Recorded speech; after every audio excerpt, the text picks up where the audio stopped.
Hello, welcome to Lathe and Loom. My name is Cher, and this is a little bit of a knitting podcast vlog. I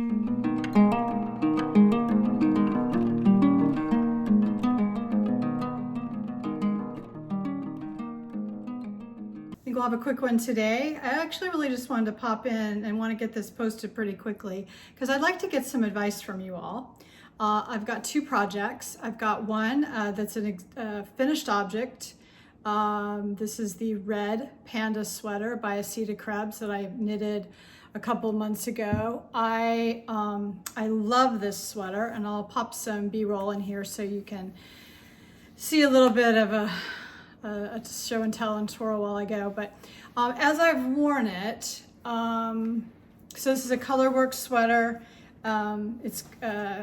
And that I did actually knit the front of the body on the knitting machine as I'm trying to learn how to incorporate that into my fiber journey. But what I've noticed is over time that this neckline has gotten kind of large.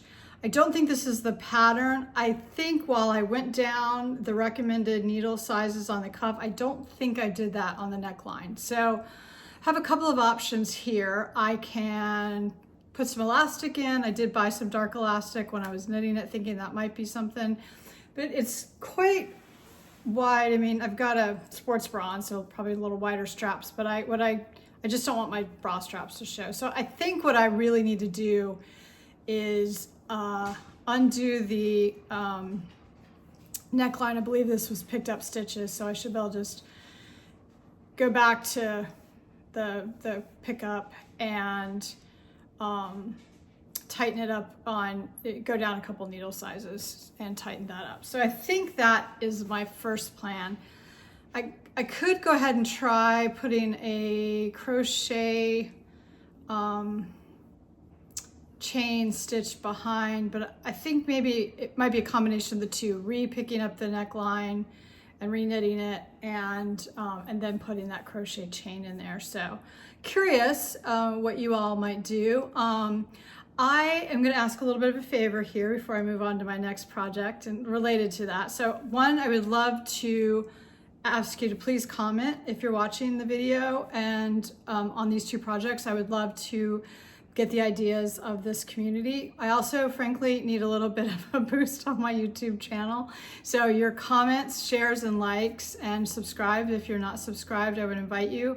I just am really passionate about growing this channel and growing this community. I'd like to get over that 500 subscriber mark so that I can have a community page. So just a little ask, if you would not mind, if you're enjoying the content, I would appreciate you helping me get the channel back on track. That would be awesome. So enough of that though.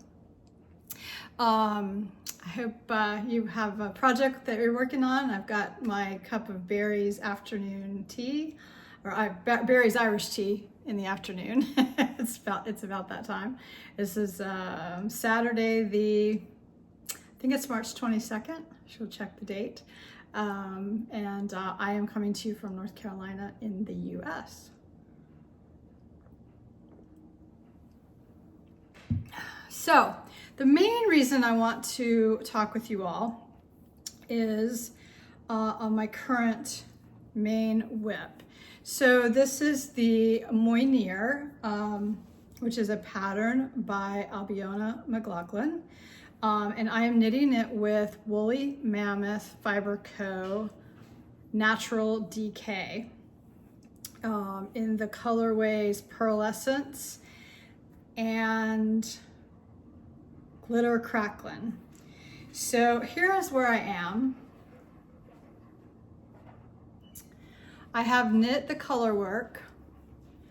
So the neck you had options on how long you wanted to do the neck. I think in the pattern it's recommended maybe an inch. I think I did like 2 inches. I wanted a little bit longer, but not super long.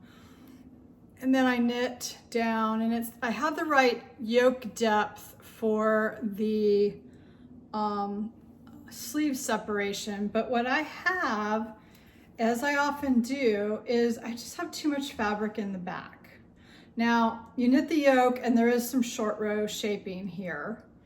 and then I went down the recommended yoke depth, trying it on, and then I've split for the sleeves.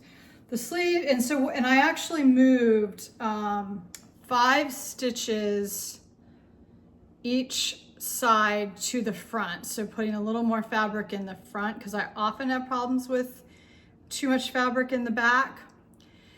Thinking that I would then reduce that when I got past my bust, which is about where I'm at in the pattern right now. If I can, matter of fact, I could put this on. You can get a little bit more of it. Well, actually I can't put it on with the sleeve holes in there, but maybe you can get a little bit of a visual. I won't put my, well, I'm not sure. Well, maybe the arms will go in. Let's see. Let's investigate. Yeah, I guess it does. You can maybe get a little more of an idea if I put it on the correct, yeah. All right, so if I stand up here, or kind of kneel up, so here I am. So in the front, it actually has a fairly good fit. I think the armhole, I could use maybe 4 more stitches, which could absorb a little bit. But when you go to the back, it just, I have too much fabric. So my dilemma is, and it's probably, again, another 8 or 10. So I could go back to where I split for the sleeves and just put 4 more onto the actual sleeve circumference, but I'm afraid, I just don't know if that will take up enough. I mean, I may still have too much up here. I mean, that would be the easiest. So I'm thinking the options that I have with this are to, I can rip all the way back to the yoke, decrease, I don't know if I could decrease all the way to the next size, but I kind of know the numbers that I need for the front and the arms, and just sort of decrease it out. I could rip back just to below the short rows and do similarly, or I could just rip out, I'm not very far from the sleeve separation, and try moving those stitches from the back. So I'd really like to know, and I'm going to resist not working on it tonight, I'd really like to know what you all might do here, what you think might be the best. I am just kind of finding, I mean, I've only my antler pullover was my only other true yoke sweater, I think. So I'm finding this may not be the best pattern, but like, you guys, I mean, look at this yarn. Can I just, it's a little close up. So I know it's very subtle in the color work. These are, kind of cabbage rose sort of style. But oh my gosh, it is so delightful and squishy. I love how, and I'm gonna see if the pearlescent is this most fabulous colors. And I think it comes through a little on the camera. It just has all this subtle color variation in here. It's just beautiful. So I'll show you my floats too. So there's my floats. The pattern was, I only had to catch floats on maybe 4 rounds. I had one set where I did have to, I used jacquard ladder back, which is my preferred way to catch floats, and that was two rounds together, and then otherwise I just caught the one below, and then one I did catch it the proper way. I don't love catching floats. I don't feel like it, I feel like it puckers it up, so I really like the jacquard method for that. But a little more close up of the beauty. So I think it comes through enough. I mean, I knew that I've got places where because of the color variations that, you lose some of the definition, but it's kind of romantic and pretty. So anyway, I'm going with it. I absolutely love it. The yarn is a dream to work with, and the feel, I'm in big trouble, guys, because I just want to knit all the things in this bowl. So yeah,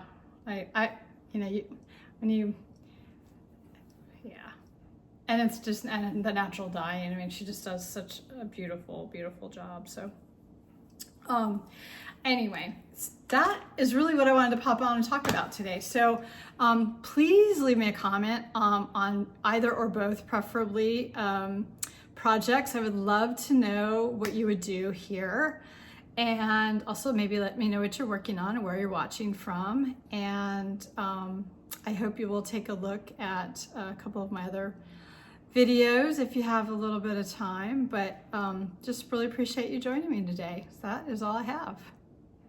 I would invite you to look at my latest video, which is a knitting vlog of the Stock and Pip Beret and Simple Things scarflet. In that video, I also share, I did some Kool-Aid dyeing to match a prior project. So I hope you take a look. Thanks again for joining me. Happy knitting, spinning, dyeing, and weaving. Bye, y'all.